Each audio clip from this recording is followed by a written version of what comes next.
El primer patriarca del Zen, Bodhidharma, que llevó el Zen a China desde la India en el siglo VI, decidió que deseaba regresar a casa. Reunió a sus discípulos a su alrededor para probar su percepción. Dofuku dijo: en mi opinión la verdad está más allá de la afirmación o la negación, pues ahí es como se mueve. Bodhidharma replicó: tú tienes mi piel. La monja Soji dijo: desde mi punto de vista, es como la visión de Ananda del país del Buda. Una vez visto, visto para siempre. Bodhidharma respondió: tú tienes mi carne. Doiku dijo: los 4 elementos, luz, viento, fluidez y solidez, están vacíos, y los 5 skandhas son nada. En mi opinión, nada es la realidad. Bodhidharma comentó: tú tienes mis huesos. Finalmente, Eka se inclinó ante su maestro y permaneció en silencio. Bodhidharma dijo: tú tienes mi médula. Esta es una hermosa anécdota, una de las más hermosas en toda la historia del Zen. Y, por supuesto, le pertenece al primer patriarca Zen, Bodhidharma.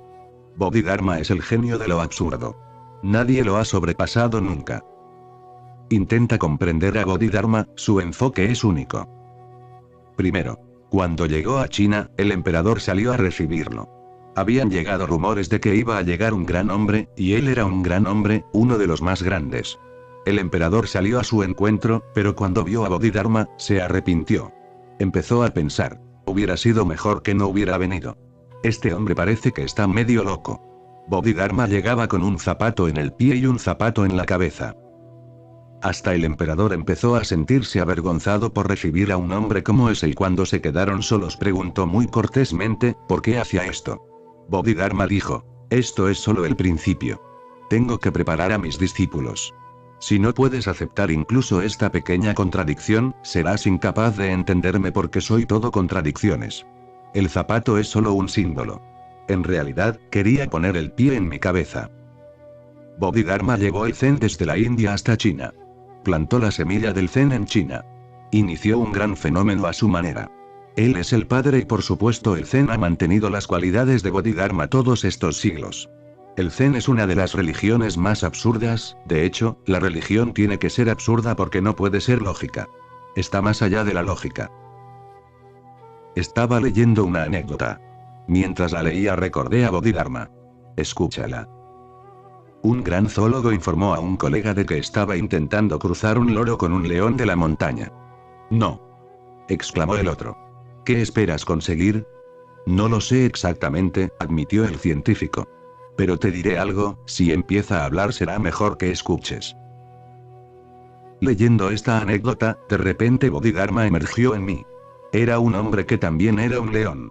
Normalmente no hablaba, pero su silencio era también terrible y terrorífico.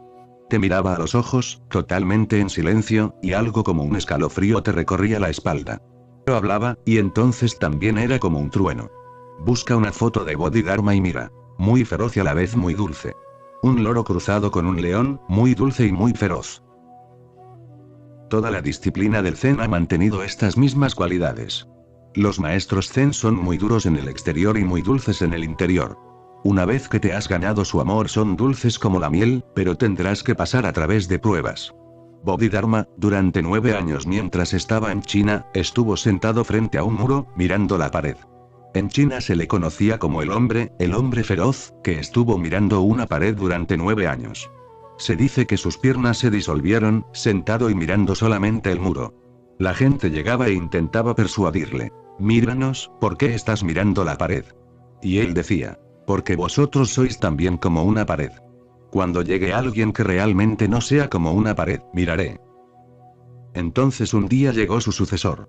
Y el sucesor se cortó una mano, se la dio a Bodhidharma y dijo: mírame, Bodhidharma, o de otro modo me cortaré la cabeza. Él se volvió inmediatamente y dijo: espera. Entonces, por fin has llegado. Te he estado esperando durante 9 años. Después de 9 años regresó a la India, y fue entonces que sucedió este incidente. Después de 9 años, el primer patriarca Zen, Bodhidharma, quien llevó el Zen a China desde la India en el siglo VI, decidió que deseaba regresar a su tierra natal. Reunió a sus discípulos a su alrededor para probar su percepción. ¿Qué habían aprendido de él, y qué sabían acerca de la verdad? De modo que preguntó: ¿qué es la verdad? Dímelo en resumen. El primer discípulo, Dofuku, dijo: En mi opinión, la verdad está más allá de la afirmación o la negación, pues así es como se mueve. Bodhidharma respondió: tú tienes mi piel. Lo que el discípulo dijo era verdad, pero no la verdad. No estaba equivocado, pero era filosófico. No era su experiencia, no era existencial. Dijo: en mi opinión, como si la verdad dependiera de tu opinión. La verdad es independiente de toda opinión. Lo que pienses sobre la verdad carece de importancia. De hecho, porque estás pensando, no serás capaz de conocer lo que es. Eso solo puede ser conocido cuando el pensamiento se detiene, cuando todas las opiniones son abandonadas, dejadas a un lado. Por eso digo, verdadero, pero no verdad. Una opinión no es algo erróneo, está bien informada, pero todavía es una opinión. Dofuku no lo ha experimentado en sí mismo. Parece que tiene una inclinación filosófica. Ha estado especulando, pensando, tejiendo teorías. Bodhidharma respondió: tú tienes mi piel. Si hubiera sido solo filosófico, Bodhidharma no hubiera dicho ni siquiera esto. Pero dijo: tú tienes mi piel, la parte más externa, en la misma circunferencia de mi ser. ¿Por qué? Porque dijo que la verdad está más allá de la afirmación o de la negación. Ni se puede decir de la verdad que es, ni tampoco se puede decir que no es. Tiene alguna intuición.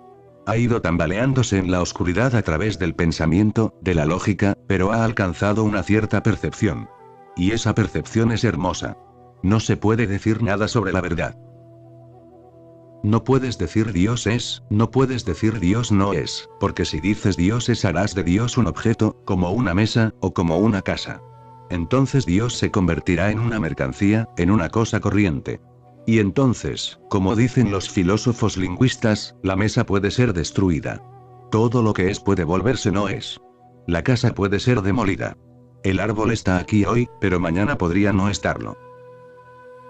Entonces, ¿qué pasa con Dios? Si usas la palabra es, entonces ¿qué pasa con Dios?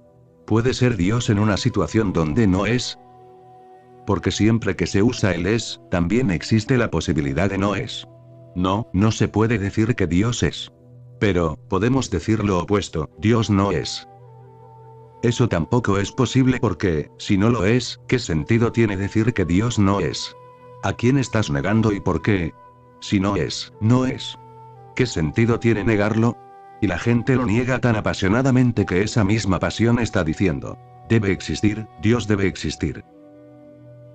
Mira a los ateos que dicen: no, no hay Dios. Están preparados para luchar. ¿Quién lucha por algo que no existe? ¿Por qué te preocupas? Conozco ateos que han estado pensando toda su vida y tratando de probar que Dios no existe. ¿Por qué malgastas tu vida en algo que no existe? Durante siglos la gente ha estado escribiendo libros, discutiendo y hablando sobre si Dios no existe. ¿Pero por qué te preocupas? Parece que Dios existe de alguna manera, y tú no puedes descansar tranquilo a menos que pruebes que no existe. De otro modo seguirá desafiándote, seguirá llamándote, invocándote. Por eso, para quedarte tranquilo, has creado una filosofía que dice que no existe. Esto es una racionalización. Y Dios es tan vasto, llámalo verdad, como le gustaría a Bodhidharma. A los budistas no les gusta la palabra Dios, y de algún modo tienen razón, porque la palabra está tan corrompida y tanta gente la ha usado con unas connotaciones tan equivocadas que se ha convertido casi en una palabrota. La verdad debe ser ambas cosas, porque en la verdad la existencia y la no existencia deben encontrarse. La existencia no puede ser en soledad, necesita no existencia a su lado.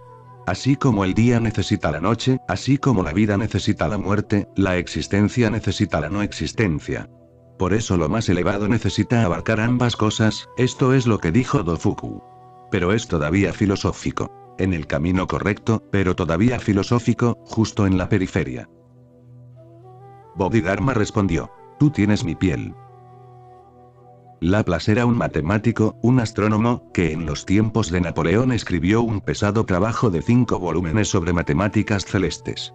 En él, usando la ley de Newton de la gravedad, calculó concienzudamente los movimientos del sistema solar en minucioso detalle. Napoleón, que se consideraba a sí mismo, sin demasiados motivos, un intelectual, hojeó los primeros volúmenes y le dijo a Laplace: no veo que menciones a Dios en tus explicaciones sobre los movimientos de los planetas. No he necesitado esa hipótesis, señor, dijo el científico cortésmente. Se dice que otro astrónomo, Lurang, al oír la observación, dijo: pero sigue siendo una hermosa hipótesis. Se puede usar para explicar tantas cosas. Para la mente filosófica Dios permanece, a lo sumo, como una bella hipótesis. No una verdad, sino una hipótesis muy práctica que puede ser usada para explicar muchas cosas. A lo sumo, una ayuda para explicar una necesidad solo teórica, no una necesidad existencial. Cuando un filósofo habla de Dios, este Dios es frío, este Dios no es suficientemente cálido. No puedes amar a este Dios, no puedes adorar a este Dios, no puedes rezar a este Dios, no puedes rendirte a este Dios. Es solo una hipótesis. ¿Cómo puedes rendirte a la teoría del H2O? ¿O a la teoría de la relatividad? ¿Cómo puedes rendirte, cómo puedes levantar un templo o a la teoría de la relatividad? Por bonita que sea, no puede ser venerada, no puede ser adorada, no puedes rezarle. Permanece como una hipótesis, una herramienta en tus manos para explicar algunas cosas que no pueden ser explicadas de otra manera. Pero una hipótesis puede ser descartada en cualquier momento. Siempre que puedas encontrar una hipótesis mejor, puede ser descartada. La verdad no es una hipótesis, es una experiencia vivida. Por eso Bodhidharma dice: solo tienes mi piel. La piel sigue cambiando. Cada 7 años toda tu piel cambia. Tú no tienes ni una sola célula de la misma piel. Si vives 70 años, tu piel habrá cambiado 10 veces. La piel es tu parte más externa, puede ser reemplazada fácilmente. Está siendo reemplazada en cada momento. Es solo la bolsa en la que estás, no es demasiado esencial. No es tu ser, solo el muro exterior de tu morada. La monja Soji, el segundo discípulo, dijo: desde mi punto de vista, es como la visión de Ananda del país del Buda. Una vez visto, visto para siempre. Bodhidharma respondió: tú tienes mi carne.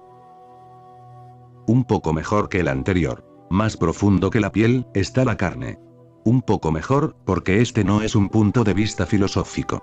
Se acerca a la experiencia, pero la experiencia es prestada. Ella dice: desde mi punto de vista, es como la visión de Ananda del país del Buda.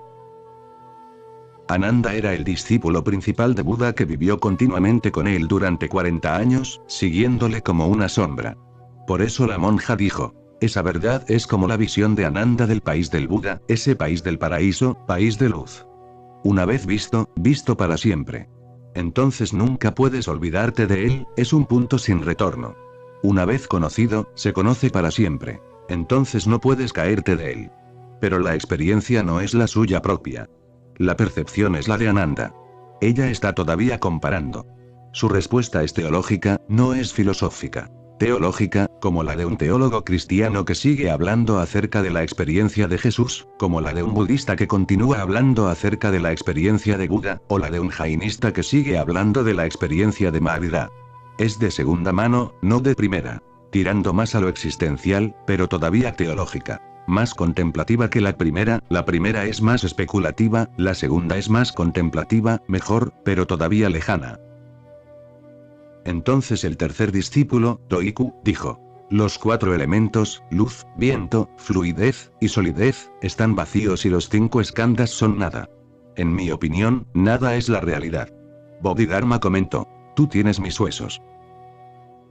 Más profundo, pero todavía no en casa. La afirmación es verdadera, pero todavía es una afirmación. La verdad está mejor dicha, pero todavía dicha. Y la verdad no puede ser dicha. Una vez que la dices, la falsificas. El mismo decirlo la hace falsa.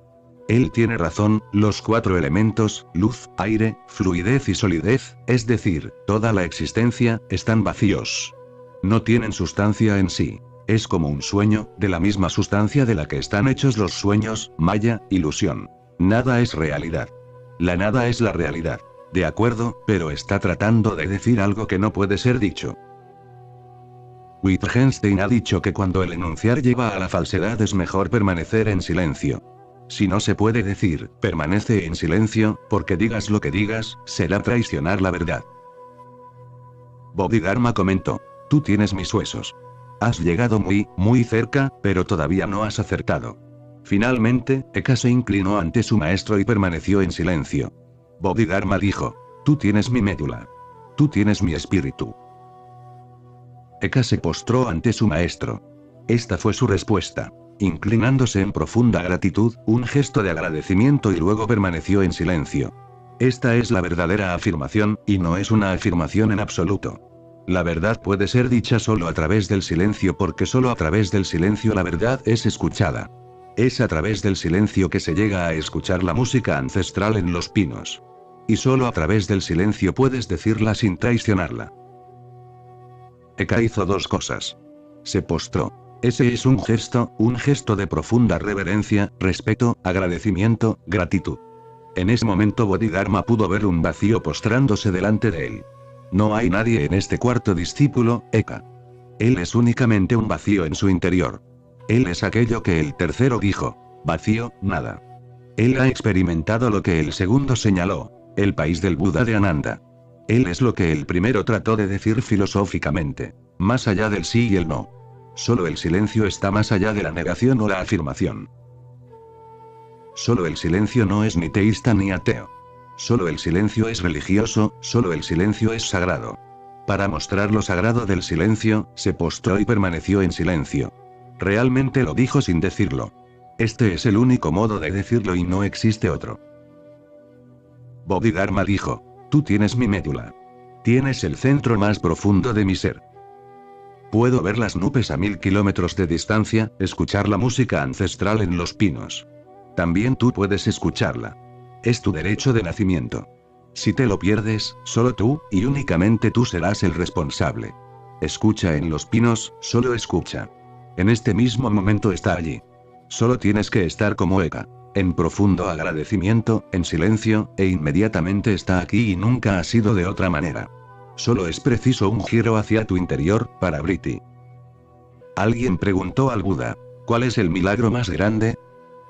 Él dijo: para Vritti, un giro hacia tu interior.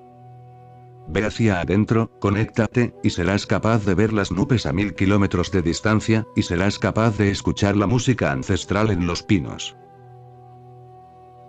Ahora, para finalizar, déjame decirte unas cuantas cosas. Primero, te pregunto: ¿puedes ver las nubes a 1000 kilómetros de distancia, y escuchar la música ancestral en los pinos?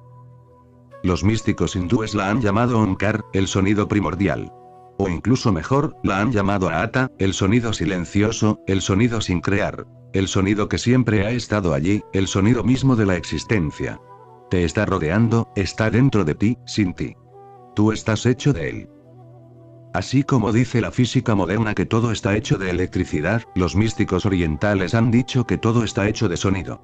En una cosa la física moderna y los antiguos místicos están de acuerdo. La física moderna dice que el sonido no es nada más que electricidad y los antiguos místicos dicen que la electricidad no es nada más que sonido. Parece que si observas la música eterna desde afuera, como si fuera un objeto, entonces parece energía eléctrica.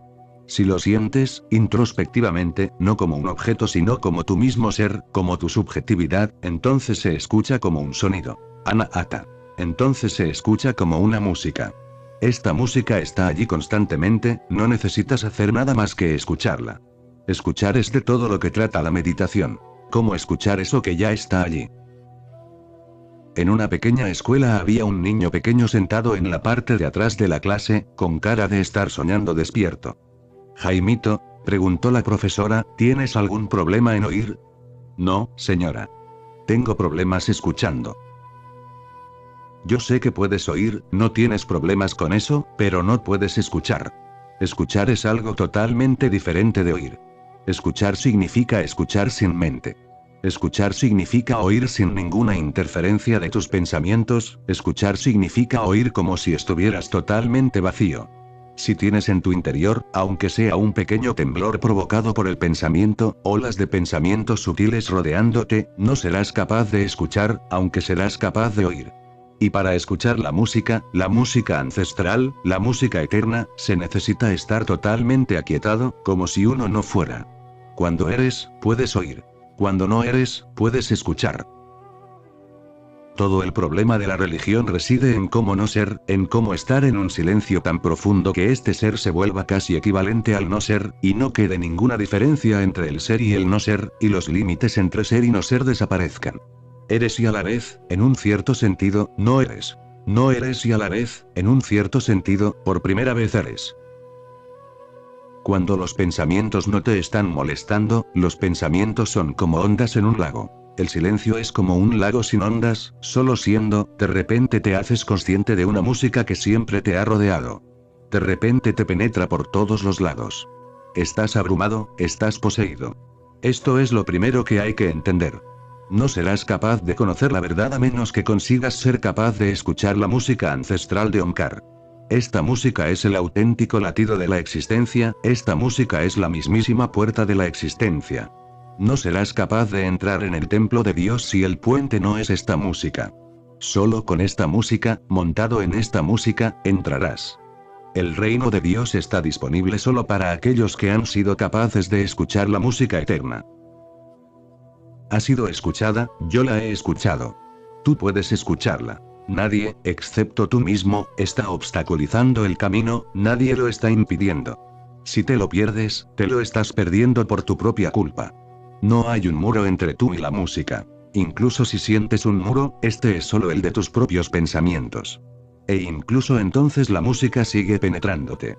Podrías no escucharla, pero sigue masajeando todo tu ser. Continúa alimentándote, continúa dándote vida, sigue rejuveneciéndote. Tu corazón late al mismo ritmo que el corazón de la totalidad. Siempre que tu corazón deja de estar alineado con la totalidad tienes problemas, estás enfermo. Siempre que tu corazón lleva el ritmo de la totalidad estás sano. Deja que esta sea la definición de salud. Siempre que no hay un conflicto entre tú y el todo, ni siquiera un rumor de conflicto, estás sano. Ser total es estar sano, ser total es ser sagrado. ¿Y cuál es el modo de ser sagrado, sano y total? Tu corazón debe latir al mismo ritmo que el corazón de la totalidad. No tienes que salirte a ta línea, ni perder el paso. Es una gran danza cósmica, es una gran armonía. Cuando te sientes tranquilo, en silencio, sin hacer nada, en meditación, lleno de oración, de repente comienzas a disolverte en la totalidad. Te acercas cada vez más y tus pasos no se escuchan separados de la totalidad. Te vuelves parte de esta gran sinfonía. De repente estás sano, sagrado, total. ¿Cómo llegas a afinarte con el todo? ¿Por qué no lo consigues? Estás en continua discordia, tienes muchas contradicciones en tu interior. Estas contradicciones siguen tirando de ti como una lucha interior, continuamente, día y noche, despierto y dormido. Estás siendo tirado en direcciones opuestas. Este tenso estado de cosas no te permite escuchar. Incluso cuando estás enamorado sigues luchando. Incluso en el amor, pierdes el paso de la totalidad. Incluso los amantes continúan luchando entre ellos. Si no fuera así, el amor podría convertirse en una puerta a la música ancestral en los pinos. Por eso Jesús dice que Dios es amor. Si amas a alguien, por lo menos abandona todos los conflictos con él, o con ella, con tu hijo, con tu esposa, con tu hermano, con tu amigo, con tu maestro, déjalos caer. Pero incluso entonces el conflicto continúa. Una manera sutil de lucha continua. Porque si estás en constante conflicto contigo mismo, todo lo que hagas será una extensión de ese mismo conflicto, un reflejo de esa misma desarmonía. Esto te hace incapaz de escuchar. He escuchado una anécdota. En Europa del Este, hace medio siglo, cuando los matrimonios todavía se concertaban, el joven Samuel había sido presentado a una joven, de la que el casamentero había cantado un maravilloso himno de alabanzas. Después de una corta entrevista, Samuel se llevó al casamentero a una esquina y le dijo en un cuchicheo furioso: ¿Qué mujer es esta que me has traído? Es fea. Tiene un defecto en un ojo. Es tonta y tiene mal aliento. El casamentero dijo: ¿Pero por qué susurras? También es sorda. Dios está susurrando. Dios es un susurro. Tú estás sordo y Dios no puede chillar. Es incapaz de hacerlo, porque no puede ser agresivo, porque no puede interferir, porque no puede invadir, porque respeta tu libertad. Él susurra y tú estás sordo. Toda la existencia es un susurro, es muy sutil. A menos que estés afinado, a menos que te hayas hecho capaz de escuchar el susurro, no serás capaz de entender, no serás capaz de escuchar la música. Y te has vuelto muy burdo. No puedes escuchar incluso si Dios se pone a gritar. Jesús le dijo a sus discípulos: ir a los tejados de las casas y gritar desde allí. Contar a la gente lo que os ha sucedido. Tuvo que decir a sus discípulos que gritaran porque la gente es sorda. Se necesita una gran sensibilidad. Ser religioso es ser tremendamente sensitivo. Y ahí está la ironía. Las religiones, al contrario, te han hecho más insensible.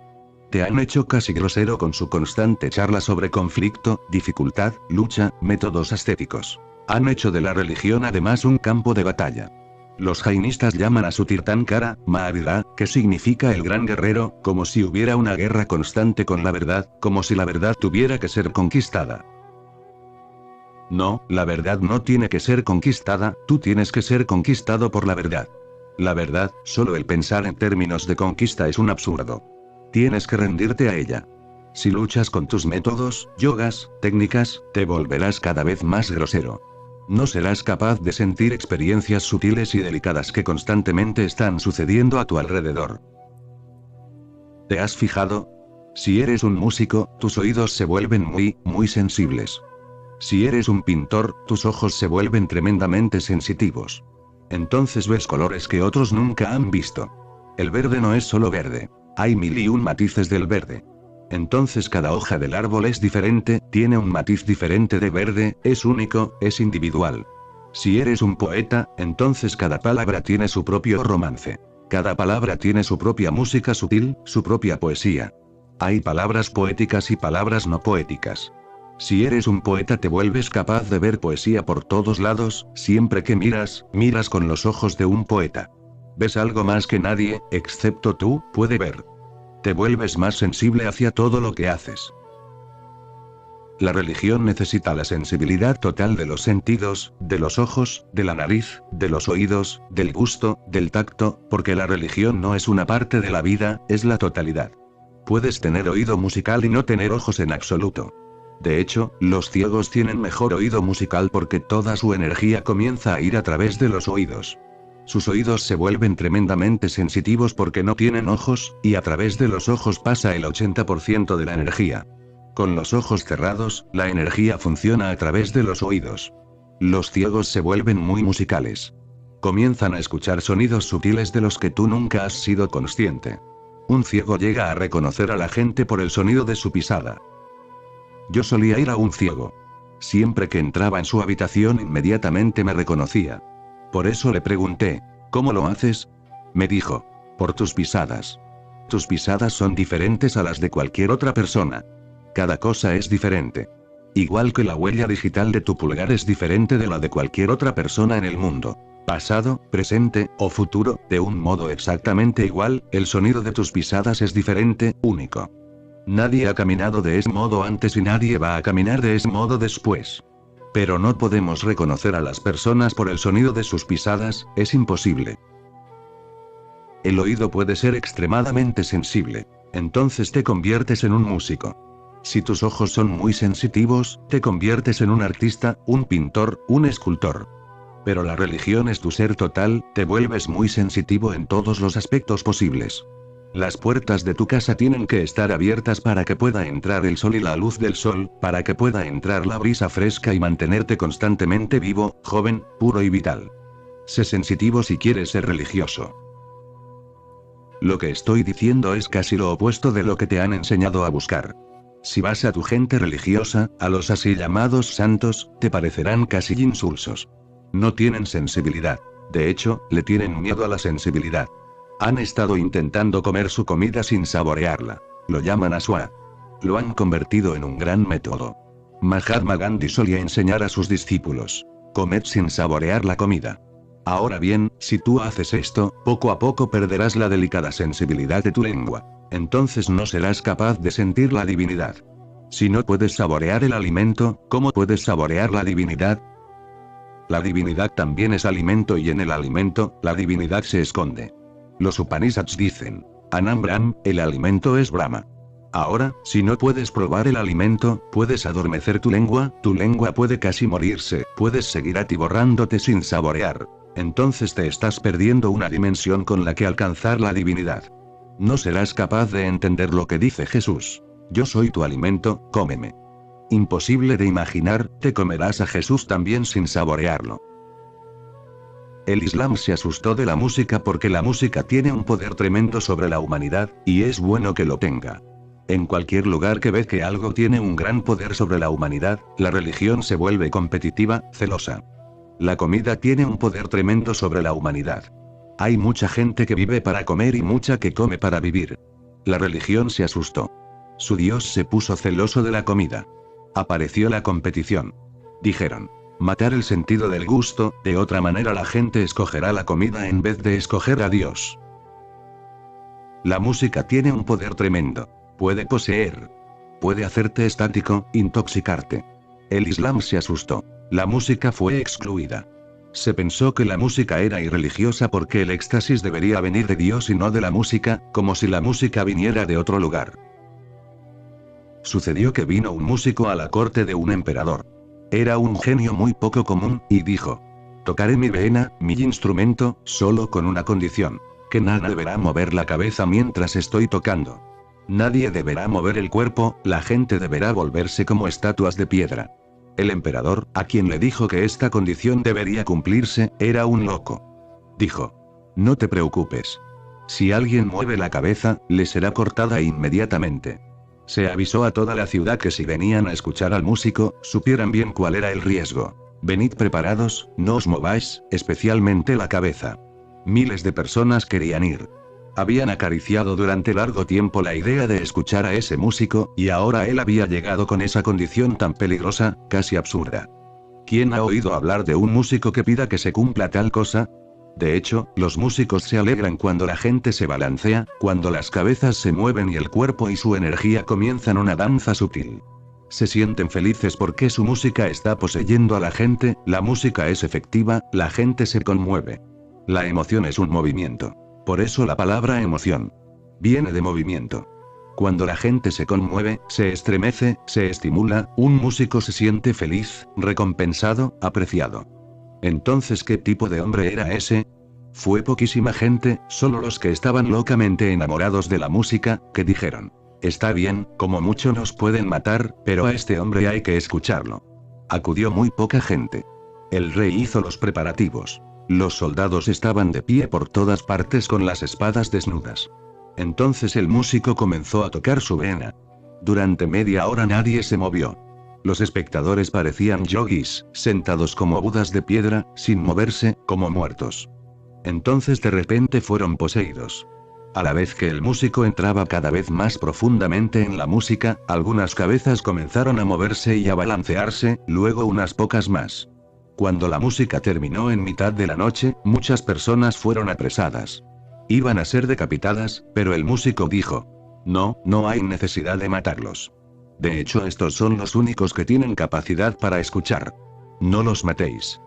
Los demás que han permanecido como estatuas tienen que ser expulsados. Ahora cantaré solo para esta gente. Estos son los oyentes reales. El rey dijo: no entiendo.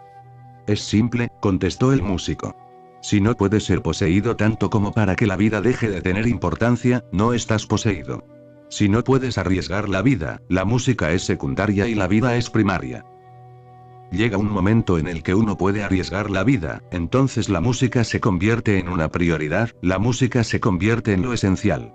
Entonces escuchas la música ancestral en los pinos, no antes. Pero las religiones han matado tu sensibilidad. El Islam mató el oído. El hinduismo y el jainismo han matado el gusto. Y todas las religiones han estado en contra de los ojos. Existen historias de santos que se arrancaron los ojos porque temían dirigirlos al deseo, a la pasión. En la India se cuenta la historia de Surdas. Iba pasando por una ciudad cuando vio a una hermosa mujer. Fue poseído. Después se sintió culpable, por eso regresó a casa y se arrancó los ojos. Pero los ojos no son los culpables. De hecho, ver a una mujer hermosa, no hay nada malo en ello. Si realmente ves a una mujer hermosa y tienes realmente ojos sensitivos, verás allí un vislumbre de la divinidad, porque toda la belleza es ella, todas las formas son ella. Surdas no deja de cantar la belleza de Krishna, pero si la belleza de Krishna es la divinidad, ¿qué pasa con la mujer cuya belleza le atrajo? ¿Por quién fue hipnotizado? La divinidad es hipnótica. Arrancarte los ojos es un crimen en contra de la divinidad. Si Surdas llegó a hacerlo alguna vez, entonces para mí ya no es un santo. Podría ser un gran poeta, pero no un santo. Pero he estado entrando en profundidad en su poesía y siento que de algún modo la historia parece haber sido fabricada. Ha debido de ser una creación de los sacerdotes. O de los llamados religiosos, los mediocres, estúpidos que no entienden la vida. De otro modo, toda sensibilidad te lleva a él, todas las carreteras llevan a él, ¿a dónde si no pueden ir? Si surge el problema, no es por los ojos, el problema es que no tienes suficientes ojos. Entonces una mujer parece solo una mujer. Tú no tienes suficientes ojos. Si te sucede a ti, mi sugerencia es que limpies tus ojos. Hazte más sensitivo. Educa tus ojos, deja que sean cada vez más puros, sin nubes, y la mujer comenzará a transformarse en divinidad y el hombre se volverá divinidad, y los árboles desaparecerán y serán llamas verdes de la divinidad, y los ríos desaparecerán y no habrá nada más que un constante flujo de energía. Todas las religiones han estado en contra de tus sentidos, tus indriyas. Yo no estoy en su contra, pero mi comprensión es que siempre que estás en contra de algo, estás en contra de la divinidad, porque todas las puertas se abren hacia ella y todos los caminos te llevan hacia ella. Intensifica tus sentidos, hazte más vital en tus sentidos. Deja que tu sensibilidad sea total y desde cada dimensión tendrás vislumbres de la divinidad. A causa de estas enseñanzas estúpidas y equivocadas estás continuamente en conflicto contigo mismo. Por culpa de estas estúpidas enseñanzas amas a una mujer y también te sientes culpable porque la amas, porque de alguna manera te parece un pecado. Amas a una mujer y también la odias, porque ella es la causa de tu pecado. Por supuesto te tomarás la revancha. ¿Cómo puedes perdonar a una mujer que te ha hundido en el barro, como dice la gente religiosa? ¿Cómo puedes perdonarla? Escucha a tus santos. Nadie parece haber perdonado a la mujer. Incluso después de convertirse en grandes santos siguen tomándose la revancha. Todavía, en algún lugar profundo en el inconsciente, la mujer permanece. Todavía tienen miedo. Existe una lucha constante, pelea, incluso en el amor, entonces ¿qué decir de otras cosas? El amor es lo más aproximado a la divinidad porque en el amor te sintonizas con otro ser. En el amor no eres más un instrumento solitario. Se crea una pequeña sinfonía entre dos personas. Después nacen los niños y la sinfonía tiene más miembros. Se convierte en una orquesta. Niños, familia, amigos. Ya no estás solo, te has hecho parte de algo más grande que tú. Y esto tiene que seguir creciendo de modo que un día toda la existencia es tu familia. Este es el significado cuando Jesús dice, Dios, mi Padre. La palabra en realidad no es Padre, de hecho la palabra es Abba. Significa más cerca. Padre además parece un poco cínico, huele a institucionalización. Abba, Bapu son tan cercanas, tan íntimas. Se ha creado un puente. La divinidad no es una cosa alejada. Dios es Abba y yo soy su hijo. Soy su continuidad. Si él es mi pasado, yo soy su futuro. Este es el significado de un hijo. El mismo río sigue fluyendo. Llega un momento, si sigues creciendo en sensibilidad, en el que tu familia crece y toda la existencia se convierte en tu casa. Ahora mismo, incluso tu casa no es tu casa. Incluso en tu casa, no estás en casa. He escuchado una anécdota. En algunas de las más remotas regiones de Tennessee existen todavía algunos condados sin teléfono. El Servicio Forestal del Estado de Tennessee recientemente instaló un teléfono en uno de esos condados, y un guardavía trataba de que un nativo conversara con su mujer, que se encontraba en una pequeña ciudad a 30 millas de distancia. Después de mucho persuadirle, el tío Joe se colocó el auricular en la oreja. Justo en ese momento se oyó un trueno tremendo que hizo caer al viejo de rodillas. Mientras se ponía de nuevo de pie, se dio la vuelta y dijo, es ella, no hay duda. Estoy seguro de que es mi mujer. Incluso en tu casa no estás en casa. La misma palabra esposa te crea incomodidad, la palabra marido te crea incomodidad. En urdú, la palabra para marido es kasam, que también significa el enemigo. La raíz original de donde viene es arábica. En árabe, kasam significa el enemigo, y en urdú, significa el marido. Ambos son verdad, ambos son los significados de la misma palabra. Incluso las personas que amamos, no las amamos suficientemente. En nuestro amor, el odio continúa y permanece. Nunca somos uno, nunca somos una unidad. Somos un ser dividido, dividido en nuestra propia contra. Esta división crea confusión, conflicto, ruido y por culpa de este ruido es complicado escuchar la música eterna. Si sigues escuchando continuamente este ruido en tu interior, poco a poco te olvidarás completamente de que existe algo más a su lado, a la vuelta de la esquina. Este ruido interno se convierte en tu vida. Estás todo el día escuchando tu ruido interno, es un estado enfebrecido, durante la noche también continúas escuchando el mismo ruido. Por supuesto, este ruido sigue creando capas y capas a tu alrededor. Te quedas casi aislado. Te vuelves como una cápsula, cerrado por todos los lados. No vives en mi mundo, no vives en el mundo de tu mujer, no vives en el mundo de tu hijo, vives en tu propio mundo, en una cápsula. Tu hijo vive en su mundo, tu mujer vive en su mundo. En el mundo hay tantos mundos como personas. Todo el mundo está encerrado en sí mismo y sigue proyectando cosas a partir de esos ruidos, sigue escuchando cosas que no se han dicho, sigue viendo cosas que no están allí y sigue creyendo que todo lo que está viendo es verdad. Todo lo que has visto hasta ahora no es verdad, no puede serlo, porque tus ojos no funcionan como pura receptividad, están funcionando más como proyectores. Sigues viendo las cosas que quieres ver. Sigues creyendo las cosas que quieres creer. La humanidad vive en una especie de neurosis. He escuchado que una vez un hombre le preguntó a un psiquiatra. De forma simple, en lenguaje cotidiano, sin usar ninguna jerga específica, ¿cuál es la diferencia entre un psicótico y un neurótico?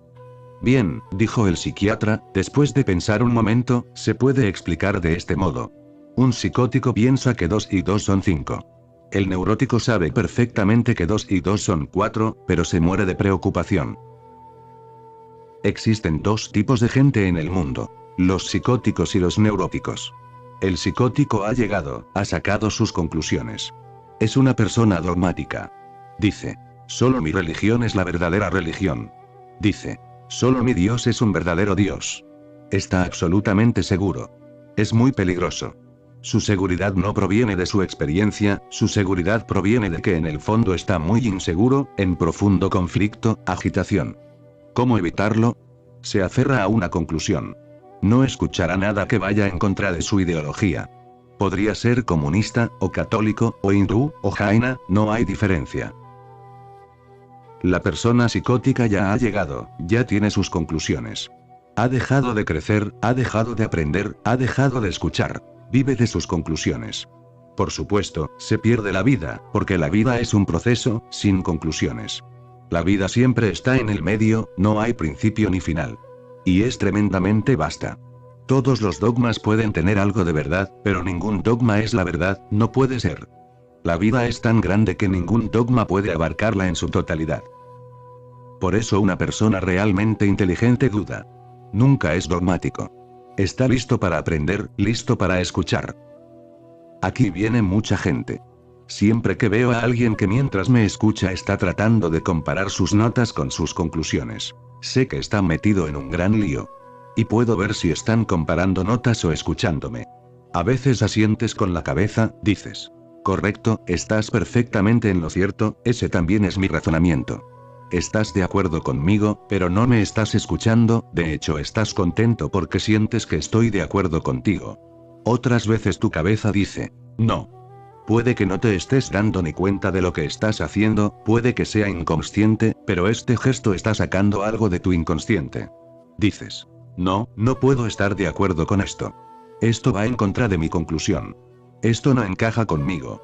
Entonces no me estás escuchando. Eres un psicótico. Puede que no tengas muchos problemas y no necesites un psiquiatra todavía, pero no importa mucho, es solo cuestión de grados. Cualquier día puedes acabar en un hospital psiquiátrico. Te estás preparando. Y después está la persona neurótica. Está continuamente en conflicto, no puede decidir ni siquiera sobre las cosas pequeñas. El psicótico ha decidido incluso las cosas más elevadas. Y el neurótico no puede ni decidir cosas pequeñas: ¿qué vestido me voy a poner hoy? ¿Has observado a las mujeres de pie delante de su tocador, tan indecisas? Sacan un saré y de nuevo lo guardan, sacan otro y lo guardan: ¿qué vestido me pongo hoy? Para ayudarte a salir de esa neurosis, te doy un color, el naranja. Libre. No tienes que preocuparte. No te quedan alternativas. Ambos tienen problemas. Uno no puede decidir las cosas fundamentales, ha dejado de aprender. Y el otro no puede decidir lo trivial, no puede aprender, porque está en un infierno, en total confusión. En mi pueblo, justo enfrente de mi casa, vivía un joyero. Era el tipo de persona que llamarías neurótico. Cerraba su puerta, daba unos pasos y volvía para atrás una y otra vez para mover el candado y ver si estaba cerrado o no. Se había convertido en un chiste en toda la ciudad. Si iba al mercado y alguien le preguntaba, ¿has cerrado la puerta, o no? Ahora es imposible. Dejaba cualquier cosa que estuviera haciendo, y decía, espera. Ahora vengo, y regresaba corriendo hacia su casa. Un día estaba bañándose en el río y alguien dijo algo sobre la puerta. Saltó desnudo y se fue corriendo a su casa. Lo estuve observando. Regresaba una y otra y otra y otra vez. Le era imposible hacer cualquier otra cosa. El candado, solo imagínate su miseria.